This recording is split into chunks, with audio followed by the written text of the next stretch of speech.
లేకపోతే సోదరా, నువ్వు వారం వారం రోజు రోజు నెల నెల చెక్ చేసుకుంటావు. బీపీ ఎంత ఉందో, షుగర్ ఎంత ఉందో. అమ్మో, దాని టాబ్లెట్స్ వాడేయాలి. డాక్టర్ ఒకసారి చెప్తే 10 సార్లు క్లారిఫై చేసుకుంటావు. డాక్టర్ సార్, ఇది 10 గంటలకు వేయాలా, ఇది 8 గంటలకు వేయాలా, ఇది ఎప్పుడు వేయాలి అని రాసుకుంటావు కాగితం మీద. భయం, ప్రాణభయం. ఎందుకా భయం? నీలో పాపం ఉంది కాబట్టి. అమ్మో, ఏమైపోద్దో ఈ సంపాదించిన అక్రమాస్తుల సంపాదన, ఏమైపోద్దో, ఎవరు అనిపిస్తారు, లేకపోతే ఎవరు ఇన్కమ్ ట్యాక్స్ రైడ్ వచ్చేస్తాం ఇంటి మీదకి. ఈ లెక్కలని ఎక్కడి నుంచి చెప్పాలి సమాధానం? భయం, భయం, భయం.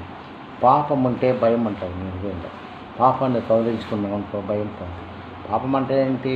అక్రమ సంబంధాలు, దొంగ వ్యాపారాలు, కల్తీ వ్యాపారాలు, లంచాలు, దొంగ బిల్లులు ఉన్నవి లేనట్టు, అబద్ధ సాక్ష్యాలు, కుళ్ళు, కుతంత్రం, ద్వేషం, దేవుడు అంటే భయం లేకుండా పోవడం.